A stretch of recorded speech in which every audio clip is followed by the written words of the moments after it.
Ještě šance a nakonec Gilbert dává gól ve chvíli, kdy skončil finský trest. Koistinen a Koivu mu nabídl na čepel výtečnou přihrávku. Saku Koivu, na druhé straně mu najíždí bratr Mika, nádherný Ešův zákrok. Kessel. A Kessel trefil horní růžek Backstreamovy branky, 45 sekund před koncem druhé třetiny. Muselené, byl si potkat, byl na bloku a přihrál nádherně, Koistinen snižuje na 1-2. Aha, to šlo bokem. To šlo čistě bokem a video rozhodčí teď udělal pěknou boku. Peltonen uráží ještě a Niskala, teď fantasticky proti Niskalovi.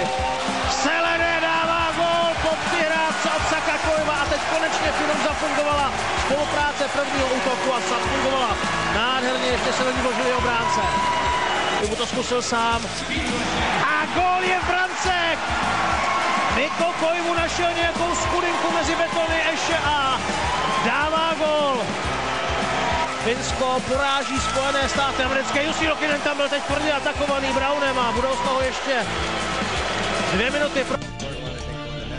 Dali gól, který neměl platit, prošlo to boční síťkou. Stačí se podívat na opakovaný záběr. Tahle situace ovlivnila zápas, to se prostě nemůže stát. Do stavu 2-0 jsme drželi zápas, k ničemu jsme je nepustili. Sporný gól to pak změnil, v životě jsem tohle neviděl. Odvedli jsme dobrý výkon, otočili jsme to. Oni si stěžovali na můj gól, nevím. Nasadili jsme na Američany tvrdost. Oni jsou tvrdí a vy proti nim musíte hrát stejně. Rozdají spoustu ran, narážejí vás na mantinel a vy jim to musíte vrátit. A co dál dodat? Dobrý zápas. Koivu toiselle puolelle selänteelle. Aikaa on vielä vähän alle minuutti, Villellä 3 vastaankin pelatessa ja se maali täytyy tulla. Tuleeko se? Tästä tulee! Selänne tarjoilee, Koistinen naputtaa ja tuleehan se vihdoin ja viimein sieltä se kavennus ajassa.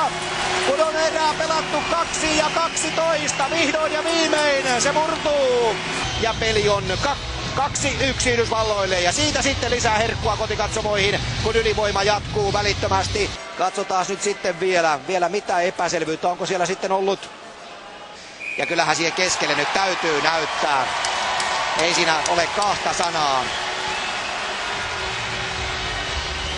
2-1, Ville Koistinen maalin tekijänä ja pikkuisen alkaa niin sanotusti hellankoukku kuumentua myöskin siellä yhdysvaltalaisaitiossa. Toivottavasti se tietää hyvää. Katsotaan vielä uudelleen.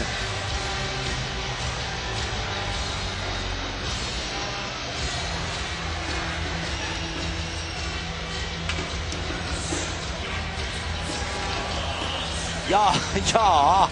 No nyt sitä kun tästä kulmasta katsoo, niin se menee läpi verkosta.